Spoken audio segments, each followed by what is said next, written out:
बिस्मिल्लाहिर्रहमानिर्रहीम। Welcome back to my channel. मैं उम्मीद करता हूँ कि आप बिल्कुल खैरियत से होंगे। अल्लाह ताला आपकर मुझे ढेरों खुशियों से नवाजे। आज के मेरे 2-3 टॉपिक हैं, वीडियो अंत तक देखिएगा, आप लोगों को काफ़ी कुछ सीखने को मिलेगा। अगर आप मेरे चैनल पर नए हैं तो इसको लाइक कीजिएगा, सब्सक्राइब कीजिएगा और शेयर लाजमी कीजिएगा ताकि इस वीडियो से बहुत से लोग फ़ायदा हासिल कर सके। और अगर आपने बेल आइकन पर क्लिक नहीं किया तो उसको क्लिक कर दें ताकि हर नई आने वाली वीडियो आप लोगों तक रिसीव हो सके। तो चले चलते हैं अपने मेन टॉपिक के ऊपर। सबसे पहले मैं आपको बताऊंगा कि जुलाई 2025 की जो सेल्स टैक्स रिटर्न है उसकी एफबीआर ने जो है ना वो उसकी डेट को एक्सटेंड कर दिया है। 26 जुलाई 2025 सॉरी 26 अगस्त 2025 कर दिया है, यानी कि ट्यूसडे वाले दिन। ताकि इसमें देखें बहुत सी प्रॉब्लम्स क्रिएट हो रही हैं। एफबीआर को भी पता है कि कहाँ कहाँ पे ये आईआरएस में प्रॉब्लम्स आ रही हैं और साथ में बायोमेट्रिक से भी आ रही हैं। इनकम टैक्स रिटर्न में भी इसके आगे मैं बात करूंगा। सेल्स टैक्स रिटर्न में उन्होंने इसलिए भी एक्सटेंड की है क्योंकि कभी आईआरएस चलता और कभी नहीं चलता, और अगर चलता है तो किसी ने कहीं ना कहीं प्रॉब्लम्स भी आती। और इवन डैट के बायोमेट्रिक में भी काफी ज्यादा प्रॉब्लम्स आ रही हैं जो आउट ऑफ कंट्री हैं।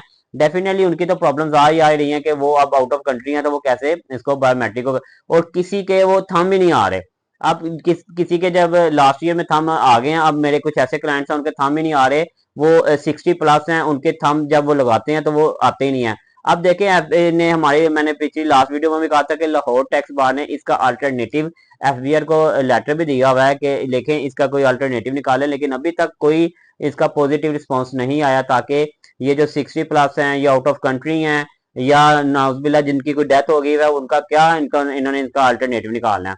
तो अब सेकंड इसका टॉपिक ये है कि मैं आप लोगों को बता दूं कि जो लोग बाहर से पैसे मंगवाते हैं, रेमिटेंस है जैसे, उसके लिए देखें इसके दो तरीके हैं। कोई भी बैंक है ना, जब उनको कहते हैं ना कि रेमिटेंस सर्टिफिकेट हमें दे दें, तो वो आए बाएं शाएं करते हैं, आप लोगों को टालते हैं, सिस्टम में चल रहा है, उस पर टाइम लग रहा है वर्ड्स एवर। अब इसमें दो तरीके हैं। देखें जैसे ही आपकी साल में फर्ज करें 20 बार रेमिटेंस आपको आई है मुख्तलिफ डेट्स पे, आप या तो साथ ही साथ पीआरसी सर्टिफिकेट आप निकाल लें, ठीक है। अगर आप वो नहीं निकाल सकते तो उसका ये है कि आप अपने आपके पास ये नोट डाउन हुआ होना चाहिए कि आपकी जो रेमिटेंस है वो किस किस डेट को आई है।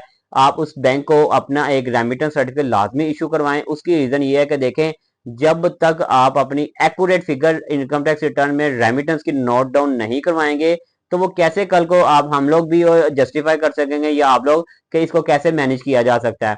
तो लिहाजा लिहाजा या तो साथों साथ आप सर्टिफिकेट रिसीव करते जाएं। अगर आप साथों साथ सर्टिफिकेट रिसीव नहीं कर रहे तो एंड ऑफ द ईयर 30 जून 2025 जो चल रहा है आप उसका रेमिटेंस सर्टिफिकेट जो है ना बैंक से लाजमी उसको दें, क्योंकि इसके बगैर कल को आप अपनी अमाउंट्स को अपनी चीजों को जस्टिफाई करने में आपको प्रॉब्लम्स होगी।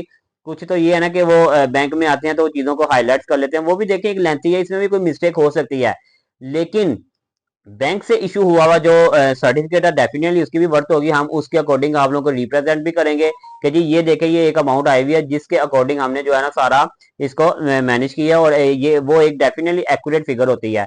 तो लिहाजा मैं आप लोगों को समझाने का मकसद ये है कि आप जो है ना इससे या तो साथ साथ सर्टिफिकेट बनवाते जाएं जैसे जैसे अमाउंट्स आती हैं, और अगर आप साथ साथ सर्टिफिकेट नहीं बनवाते तो एंड ऑफ द ईयर आपने बैंक से लास्ट भी बनवाना है। मेरा एक क्लाइंट था, वो काफी ज्यादा चक्कर लगाता था, बैंक वाले उनको आए बाएं चक्कर करते जी हेड ऑफिस में मेल करनी है, वो फलां करनी है जी, इस पर टाइम लग जाता है। उसने कहा जो भी है आप मुझे अपना मेरा रेमिटेंस सर्टिफिकेट दें। उन्होंने काफी स्ट्रगल के बाद कोई 4-5 दिन के बाद, आई थिंक हफ्ते के बाद चले लगा ले आप, उसने अपना सर्टिफिकेट रिसीव किया ही किया बैंक से।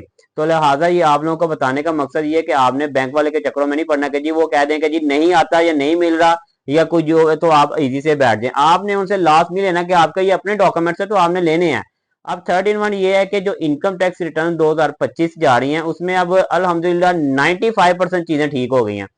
तो आप अपनी इनकम टैक्स रिटर्न पे ये मत रहिएगा। कुछ लोग हैं कि जी अभी भी अमेंडमेंट हो रही हैं उसमें ठीक नहीं हो रही, उसमें ये इश्यूज आ रहे हैं। ठीक है इश्यूज आते हैं लेकिन वो रिजोल्व भी हो रहे हैं। IRIS इसके ऊपर काफी ज्यादा वर्किंग भी कर रहा है, उस पर स्ट्रगलिंग हो रही है। बट ये है कि ऐसा नहीं है कि जी इनकम टैक्स रिटर्न बिल्कुल ही नहीं जा रही, ये जरा सरासर गलत है, ऐसा नहीं है। अल्हम्दुलिल्लाह मैंने काफी ज्यादा इनकम टैक्स रिटर्न फाइल भी कर चुका हूँ। देखिए जो सीधी सीधी एटलीस्ट वो तो करें ना। और रही बात जो आपकी जो काफी हैवी हैं या लेंथी हैं, चले आप उसका थोड़ा सा वेट कर लें, 1-2 दिन, 4 दिन, हफ्ता, ताकि वो IRS जैसे ही ठीक हो। हालांकि मेरी नजर मेरे एक्सपीरियंस के मुताबिक 95 to 98% बिल्कुल एक्यूरेट हो गया, वो उन्होंने रिटर्न फाइनली दे दी हुई है। एनी हो आप अभी भी इस पर डिले ना करें, अभी भी आप चेक कर लें कि आपको काफी ज्यादा इस पे प्रॉब्लम भी आ रही है, सॉफ्टवेयर भी तंग कर रहा है, तो आप ये सोचिए कि सितंबर में क्या होगा। तो लिहाजा मैं आप लोगों को यही रिक्वेस्ट करूंगा कि अभी भी इसको एज सुन एज पॉसिबल अपनी रिटर्न को फाइल करवाएं, ताकि आगे आगे जो सॉफ्टवेयर में एरर, नेट में प्रॉब्लम, IRS में प्रॉब्लम, इन चीजों से बचे। अभी आगे डेट एक्सटेंड करते हैं नहीं करते, देखिए अब इनके ऊपर रिलाई नहीं किया जा सकता। आप लोगों ने इसके ऊपर जो है ना नहीं रहना, अपनी income tax return as soon as possible file करवाएं, डॉक्यूमेंट्स प्रोवाइड करें अपने कंसल्टेंट को, टैक्स लॉयर को, ताकि आपकी वो return as soon as possible file करें। अब इंशाल्लाह मिलेंगे अब नई वीडियो में, नए टॉपिक के साथ, नई वीडियो के साथ। अब तक के लिए मुझे इजाजत है। Thanks for watching. Allah Hafiz.